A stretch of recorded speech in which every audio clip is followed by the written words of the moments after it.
be accidents, the result of an astronomical random chance in the universe. You could stop reading this book because life would have no purpose, no meaning, or significance.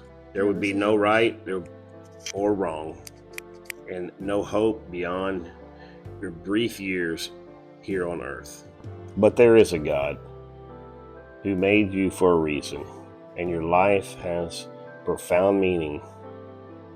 We discover that meaning and purpose only when we make God the reference point of our life. The Message paraphrases of Romans 12:3 says, the only accurate way to understand ourselves is by what God is and by what He does for us. This poem by Russell Kelfer sums it up. I'll let you read the poem. Read that again, what he said. If there was no God, we would all be accidents, the result of astronomical random chance in the universe. You could stop reading this book because life would have no purpose or meaning or significance. There would be no right or wrong and no hope beyond your brief years here on earth. But there is a God who made you for a reason, and your life has profound meaning. We discover that meaning and purpose only when we make God the reference points of our lives. The Message paraphrase of Romans 12:3 says, the only accurate way to understand ourselves is by what God is and by what He does for us. And the verse says, for by the grace given to me, I say to everyone among you, not to think of himself more highly than he ought to think, but to think with sober judgment, even according to the measure of faith that God has assigned.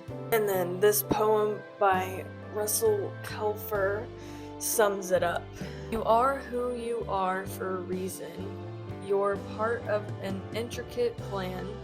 You're a precious and perfect unique design called God's special woman or man. You look like you look for a reason. Our God made no mistake. He knit you together within the womb. You're just what He wanted to make. The parents you had were the ones He chose, and no matter how you may feel, they were custom designed with God's plan in mind, and they bear the Master's seal. Know that trauma you faced was not easy, and God wept that it hurt you so, but it was allowed to shape your heart so that into His likeness you'd grow. You are who you are for a reason. You've been formed by the Master's rod. You are who you are, beloved, because there is a God. So, in my Bible, Romans 12:3, for by the grace given me, I say to every one of you, do not think of yourself more highly than you ought to, but rather think of yourself with sober judgment in accordance with the measures of faith God has given you.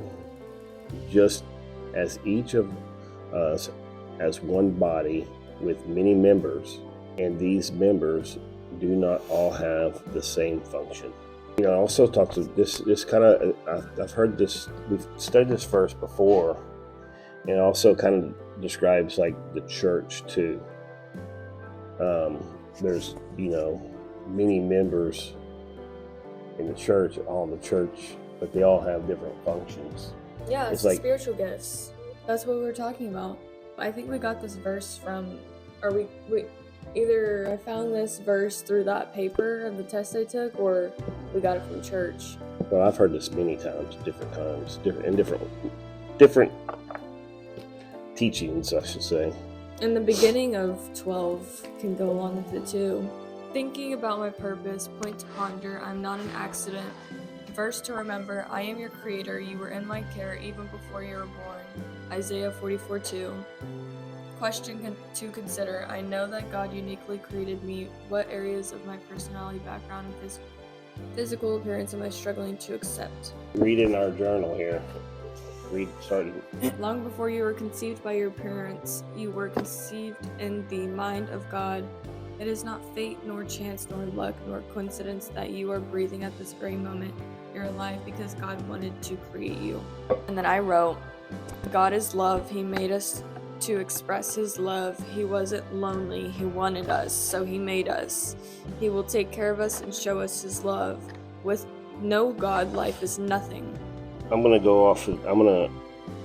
Because of course, I've journaled this way back in 2019, again in 23, and now again in 24. Ephesians 1:4. Long before he laid down earth's foundations, he had us in mind, had settled on us as the focus of his love. And then there's a thing that says Albert Einstein, God doesn't play dice. Yeah, I read that.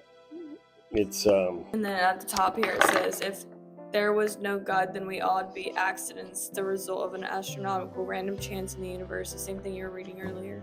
So in 2019, January 10th, I was reading through this and I wrote some crazy stuff here.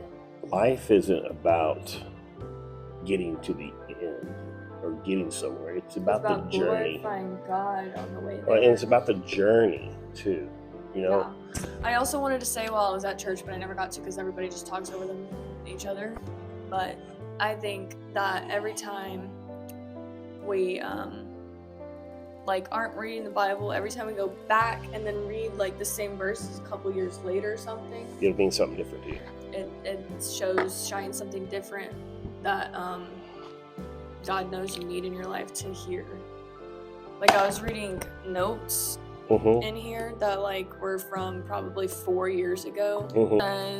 It's talking about, I don't know what it's talking about, but Christ also suffered. He understands. The truth will always rise. Hold on to the living hope. Continue. We experience suffering for the right thing.